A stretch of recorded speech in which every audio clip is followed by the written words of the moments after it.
Buenas tardes a todos. Vamos a comenzar con la clase. La clase es Buenas prácticas de manufactura. El objetivo de esta es que se conozca la importancia que tiene el realizar buenas prácticas de manufactura en la industria alimenticia y farmacéutica, así como conocer los pasos que se deben de considerar para establecer un manual y conocer las normas mexicanas e internacionales en las que se respaldan. ¿Qué son las buenas prácticas de manufactura? Pues son una herramienta básica que permite obtener productos seguros para el consumo humano y se centralizan en acciones de higiene y de la forma en la que se manipula la materia prima y el producto terminado. Se incluye en la industria farmacéutica, en la industria química biológica y en la agricultura. Las buenas prácticas de manufactura son un requisito para poder alcanzar un sistema de inocuidad conocido como HACCP, del cual no detallaremos mucho porque esto se ve en una materia que se llama inocuidad alimentaria.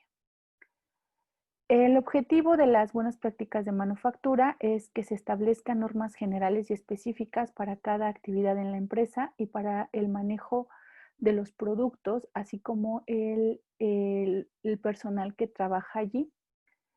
El personal se le debe de dar a conocer la importancia de que en el proceso de la elaboración de alimentos o fármacos haya higiene, tanto personal como laboral, y se debe asegurar la inocuidad del producto final. ¿Qué conceptos debemos de comprender? Para empezar, el concepto de inocuidad. Inocuidad es aquel alimento o fármaco que no nos va a ocasionar algún daño.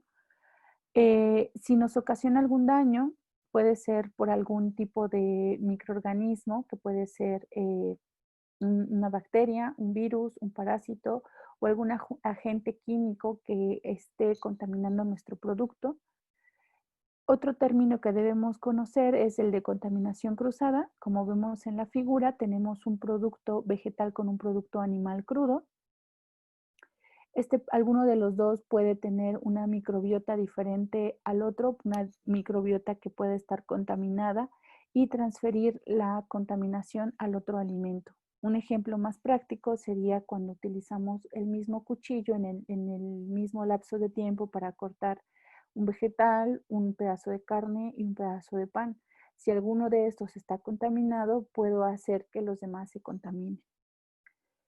Eh, las enfermedades de transmisión alimentaria, por su nombre abreviado como ETA, son aquellas que van a ocasionar pérdidas económicas grandes, ya que en el área de los alimentos, si nosotros consumimos un producto, vendemos algún producto alimenticio contaminado, pues podemos ser objetos de una demanda, ¿sí?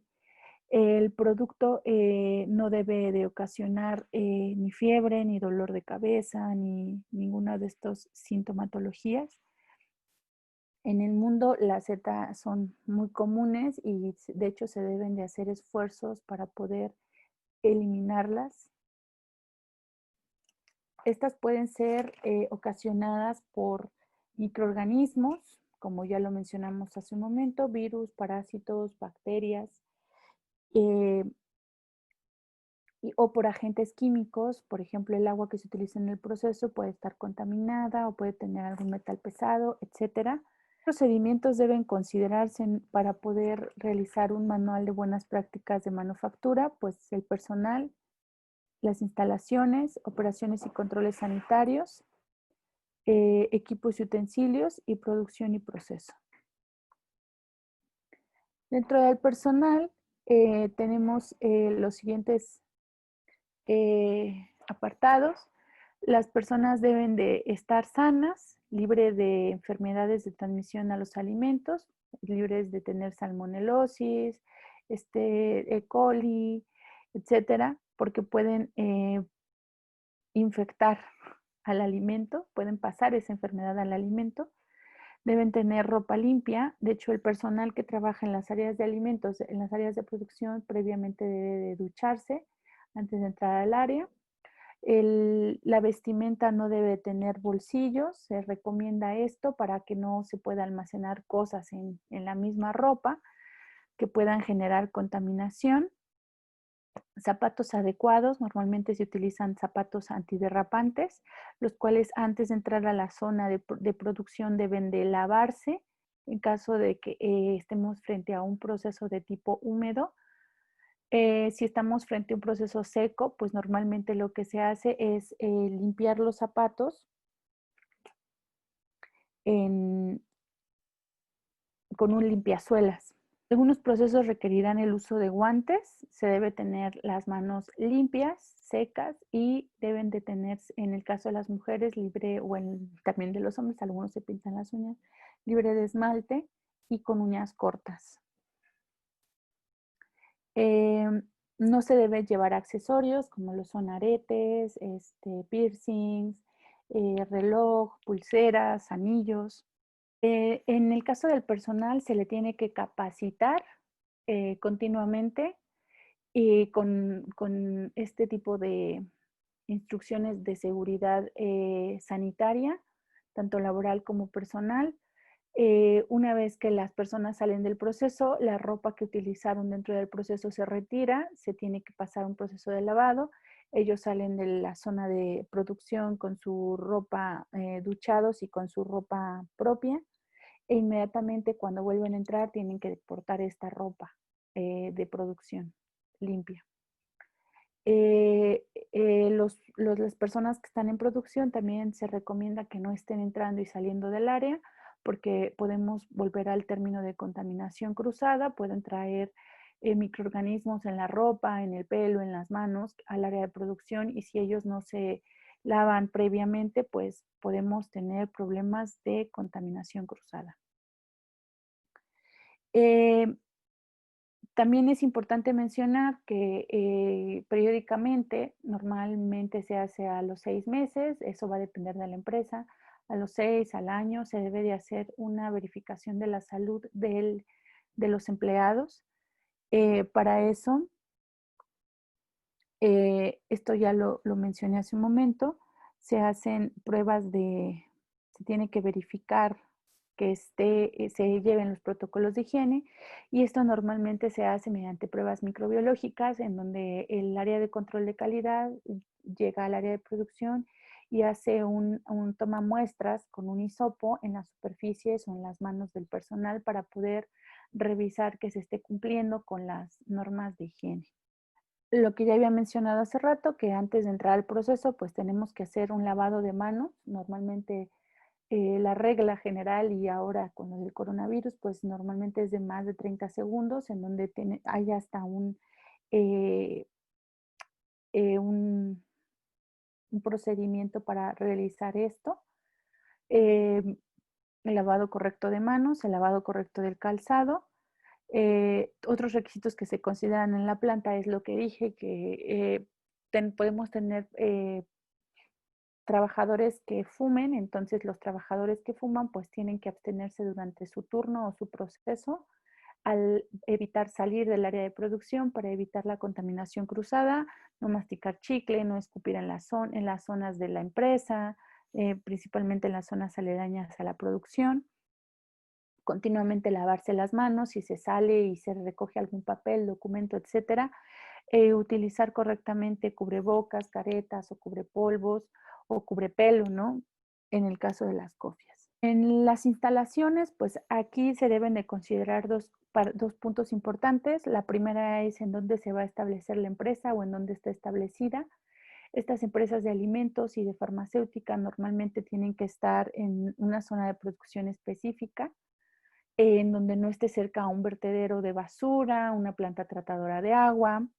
Se tiene que diseñar la entrada de la materia prima y la salida de tal manera que no haya contaminación cruzada y se tienen que diseñar para esto las vías de acceso en patios de carga y de descarga.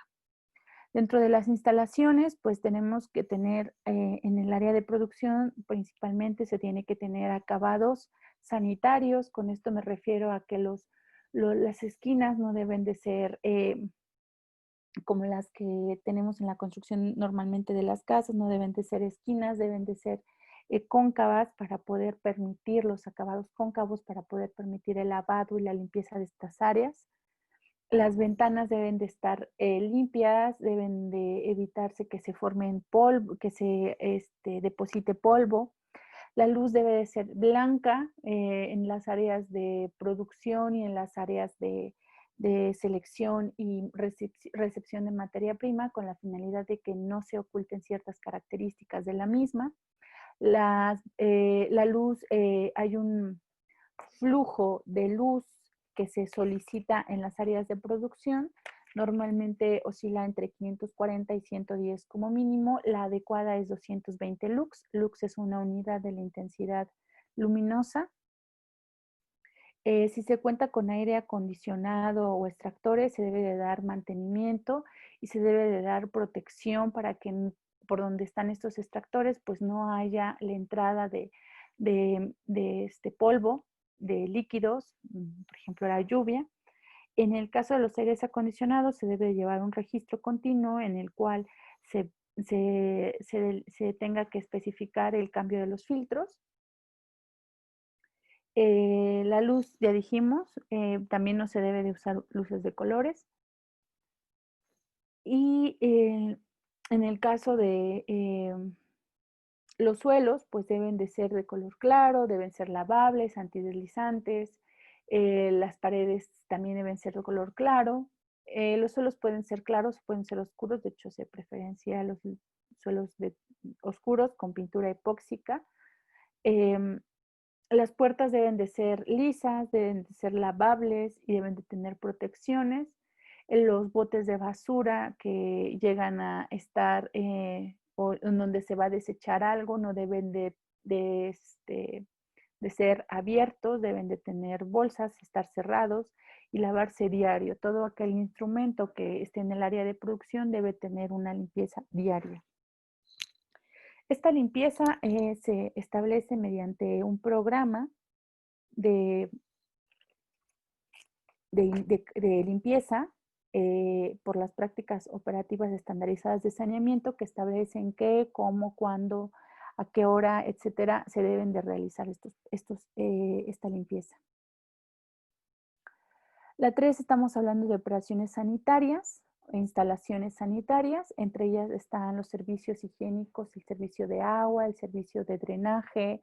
Las tuberías deben de estar perfectamente identificadas con colores.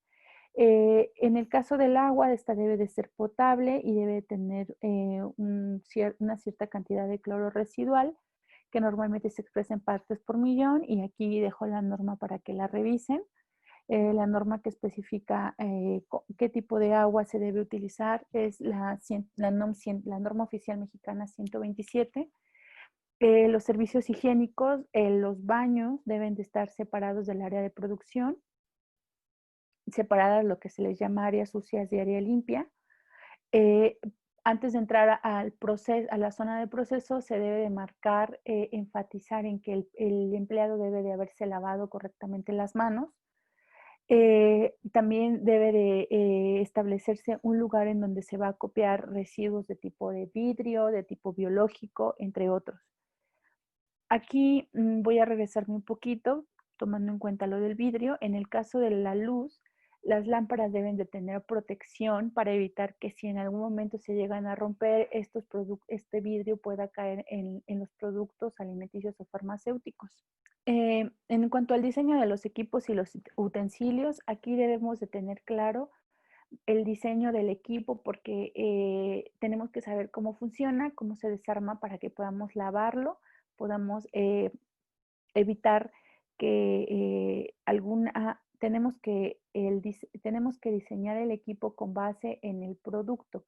Normalmente en la industria alimenticia y farmacéutica los equipos son diseñados a partir de material de acero inoxidable o algún otro material que sea inerte o que evite que se peguen los alimentos, que se formen fisuras en donde se puedan quedar agua, etcétera. Debe de ser hecho a partir de materiales no tóxicos para evitar la contaminación cruzada. Si el equipo comienza a deteriorarse, ese material con el que se realizó puede generar corrosión, óxidos. Entonces, eso puede generar una fuente de contaminación química o externa a mi producto. por lo cual cuando se diseña el equipo es importante revisar que el material sea el adecuado para alimentos y farmacéuticos. El material que se utilice en producción debe de ser limpiado y desinfectado correctamente y esto se hace de acuerdo a las condiciones del proceso y se establecen los procedimientos para poder limpiarlo y desinfectarlo. Se debe llevar el programa de higiene, se deben de desmontar una vez que se termina el lote o se termina la producción, se deben de desmontar las partes para poder limpiarlas correctamente y evitar que queden residuos. Esto podemos poner el ejemplo de una licuadora, hay que desmontarla totalmente para poder limpiar todas las áreas en donde pudo haber quedado alguna parte del alimento. La siguiente es la producción y el proceso. Aquí vamos a retomar algo muy importante, que es la verificación de la inocuidad. Tenemos que verificar que se está cumpliendo con esta. Tenemos que almacenar el producto terminado en algún punto o algún cuarto que tenga las condiciones adecuadas, ya sea de refrigeración, de humedad, para poder mantener la inocuidad del alimento hasta el último punto, hasta la salida o la venta del producto. Tiene que este almacén tener una limpieza periódica que evite la contaminación. Tanto la materia prima que llega como el producto terminado nunca debe de colocarse directamente en el piso, siempre sobre una tarima o sobre algún anaquel que tenga una posición elevada del piso. También los empaques entran en esta parte. No podemos dejar los empaques ya que van a ser el envase primario del alimento en cualquier parte del suelo. Eh, se debe de llevar también un control de plagas en estos lugares, ya que puede haber insectos, roedores, y tenemos que evitar que haya una posibilidad del desarrollo de microorganismos, una contaminación. Aquí también se ve aquellos que son los no conformes. Los no conformes o los productos que cumplen con las características de inocuidad, pues tienen que ser destinados a un área en específica, ya sea para reproceso, que en alimentos normalmente no se hace. Lo que se hace es eliminar estos productos, ya sea que se vayan al consumo animal o a otro tipo o a composta, etcétera, otra cadena. Aquí también en el manejo de la materia prima entra algo que se llama los PEPs, que son el conocimiento sobre cuándo llegó y cuándo tiene que salir esa materia prima. Siempre la materia prima que llega primero es la que debe de salir primero. Normalmente las áreas de proceso son lugares que están cerrados y que deben de mantenerse cerrados para evitar la contaminación. Y como vemos aquí, pues aquí tenemos algunos anaqueles, los cuales siempre deben de estar limpios, libres de contaminación. Aquí vemos cómo se mide la temperatura de procesamiento, la temperatura que debe de tener el producto una vez que es cocinado para evitar la contaminación. Bueno, las BPM son una herramienta de calidad, como ya lo habíamos mencionado, es un sistema de calidad que va a permitir identificar, va a permitir modelizar. Cuando hacemos el modelo, normalmente lo que se hace es bajo un diagrama de flujo, se tiene que evidenciar todo el proceso que se va a llevar a cabo, tiene que modelar, después se tiene que implementar un mecanismo mediante los 5 puntos que ya dijimos, en donde voy a ver qué puntos son importantes en el diagrama de flujo, se tiene que ejecutar, es importante que se verifique y es importante que se optimice. Las buenas prácticas de manufactura también podemos ver que se basan en el plan de mejora de Deming, que normalmente es basado en que tenemos que verificar, implementar, hacer y mejorar. Ahora, algo muy importante es que al ser de carácter obligatorio, quiere decir que están bajo una norma de calidad. ¿Qué ventajas tiene? Pues las ventajas que presenta es que va a mejorar los sistemas de calidad de la empresa, el proceso de producción, va a reducir los tiempos de ejecución, disminuyendo los cuellos de botella entre los procesos. Se pueden establecer puntos críticos que son importantes si se quiere implementar un HACCP. Va a ayudar al cumplimiento de las distintas legislaciones vigentes, va a restringir el acceso a la información, se va a tener que documentar exactamente todo el proceso también y se va a optimizar los recursos de la organización. En la agricultura no se llaman BPM, se llaman BPAs y lo que promueven las buenas prácticas agrícolas, al igual que las buenas prácticas de manufactura, en este caso son la seguridad de las personas, ya que se mejoran las condiciones de los trabajadores y los consumidores. En la familia hay un bienestar agrícola, se mejora la seguridad alimentaria, se evita la producción de alimentos no inocuos, se favorece la inocuidad alimentaria, el medio ambiente, el bienestar, entre otras cosas, ya que esto promueve que los productos de desecho que se tienen durante la producción agrícola, pues se enfoquen a otro proceso y por lo tanto se llega a volver hasta cierto punto sustentable porque no se contamina o se evita la contaminación de suelos o de agua. Las buenas prácticas agrícolas se realizan en la producción, por ejemplo, en México de mango, de aguacate, que son indispensables para que se puedan exportar a países como Estados Unidos. ¿Qué desventajas presenta no llevar las BPAs? Pues las desventajas que presenta es que los productos que se comercializan pueden llegar en mal estado, pueden estar en mal estado porque no se cosechan o no se almacenan de manera adecuada, no se transportan de manera adecuada. Puede haber trabajadores enfermos, lo que va a provocar que al contacto con los alimentos los puedan contaminar. Hay las BPAs también consideran que hay en la industria, en la agricultura, pues hay muchos niños que trabajan de manera ilegal. Eh, entonces se tiene que garantizar que en lugar de que ellos trabajen, pues tengan que ir a la escuela porque se establecen los requisitos necesarios para que la gente pueda ser contratada. Al final las BPMs y las BPA sirven para poder mejorar el mercado, poder mejorar la venta. Es importante que el consumidor esté satisfecho y si esto no ocurre, pues entonces el producto será rechazado por el consumidor. Y brevemente les escribo cómo está una estructura de un manual de buenas prácticas de manufactura, el cual está en la página del gobierno.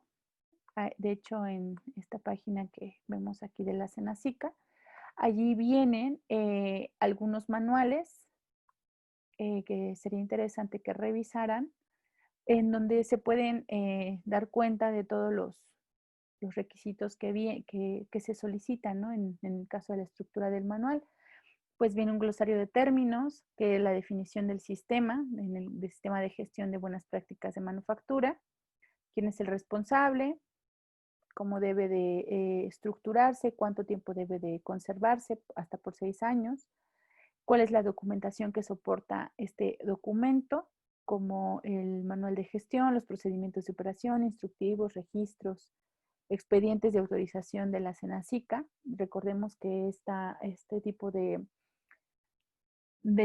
sistema es auditable y es certificado y es obligatorio para aquellas empresas que producen alimentos y productos farmacéuticos. Viene la documentación del proceso, la calificación del personal, tiene que tener cursos de inducción antes de entrar, eh, las instalaciones, bajo qué normas mexicanas se rigen. Aquí tengo un error, por ahí, por favor, es una disculpa. Es la norma 225 de la Secretaría del Trabajo y Previsión Social. También hay una norma que establece de qué color deben ir las tuberías, de qué material. Tiene que ver también, habla sobre las puertas, los áreas de acceso, el cableado, que es lo que vimos hace un momento. La limpieza, higiene, control de fauna nociva, validación de los procesos y procedimientos, la fabricación. En el caso de la materia prima, las primeras que entran y las primeras que salen, cómo se debe distribuir, cómo se deben manejar las quejas, cómo se debe medir el proceso, medir el proceso o identificar a los productos, la trazabilidad que normalmente es con un código de barras y cuáles son los lineamientos para el retiro del producto. Les voy a dejar las páginas de internet en la última diapositiva para que puedan entrar, lo puedan revisar. Es un documento bastante extenso, pero vale la pena enfocarse en ciertos puntos. Bueno, una vez que ya una empresa o una organización quiere certificarse como unas prácticas de manufactura o quiere evaluar si está llevando a cabo adecuadamente esto, pues solicita esto ante la Senacica. En la página de la Senacica viene el procedimiento para poder solicitar esta verificación de que cumple con las buenas prácticas de manufactura. Es un documento que es indispensable para la empresa. Entonces, el gobierno lo que hace es asignar unidades de verificación que son externos al gobierno y lo que hacen es revisar que se cumplan con los procedimientos. En la misma página vienen algunos oficios en donde se ve que se evalúa. Ahora, otro concepto que debemos de aprender es qué es una norma. Bueno, una norma, en México tenemos las NMX y las NOM, donde las NOM son las de carácter obligatorio y las NMX son de carácter de recomendación. Las normas son regulaciones técnicas que contienen la información relativa a los requisitos, a los procedimientos, a los atributos, a las directrices o especificaciones que debe tener o que debe aplicarse a un producto, a un servicio, a un proceso, a una instalación. Las normas también contienen terminología y simbología que nos permiten entenderlas y saber hacia dónde son aplicables. Y estas se realizan, las emite el gobierno y son realizadas por comités técnicos que se integran por representantes de los sectores interesados. Dentro de estas está el objetivo es que se fomente la sanidad en los bienes y servicios que se comercializan en el país. Las normas mexicanas, en el caso de las buenas prácticas de manufactura, son la NOM 251. Aquí dejo el enlace. Esta habla sobre las buenas prácticas de higiene para los procesos de alimentos, bebidas o suplementos alimenticios. Y también tenemos una que, la 059, se enfoca a la fabricación de alimentos. En el caso de medicamentos, también la que regula esto es la farmacopea. La farmacopea lo que hace es emitir los análisis generales o los requisitos sobre la identidad, pureza y calidad de ciertos fármacos o aditivos o empaques que van a ser utilizados para los medicamentos. En el rubro internacional, la institución que se hace cargo de esto, que se hace cargo de emitir las medidas bajo evaluación científica, que es lo que trata de hacer, es el Codex Alimentarius. Este organismo tiene como objeto evaluar establecer los parámetros de calidad de higiene en los alimentos que van a ser intercambiados entre países, ¿no? Y se toman normalmente si se va a exportar esta norma. Sin embargo, si se va a vender el producto en otro país, también es necesario revisar la normatividad del país de destino. En Estados Unidos, su reglamentación está fundamentada en la FDA y en la USDA o en la AFIS, que son organismos que establecen las características de inocuidad que debe tener algún producto. Como mencionamos, las BPMs y las BPA son la base para poder alcanzar la inocuidad y poder certificarse también en el otro sistema que es de inocuidad que se denomina HACCP. Sin embargo, en el intermedio tenemos algo que se llaman POEs y que son los procedimientos estandarizados de saneamiento, en donde se establecen las actividades relacionadas con la limpieza y desinfección que se deben realizar en establecimientos que manipulan alimentos para consumo humano. Las POEs lo que hacen es establecer los tiempos en los cuales se debe realizar la limpieza, establecen bajo qué concentración se debe de usar el agente desinfectante, es como llevar una bitácora. Y estas se van a elaborar dependiendo de las siguientes preguntas. De hecho, nos podemos basar en las siguientes preguntas: ¿qué vamos a limpiar o desinfectar? ¿Cómo lo vamos a limpiar o desinfectar? ¿Cuándo? ¿Quién lo va a hacer? ¿Cómo lo va a hacer? ¿Y con qué se va a hacer? Entonces, las empresas deben de considerar esto para poder establecerlas. Y hay una POE específica para cada situación.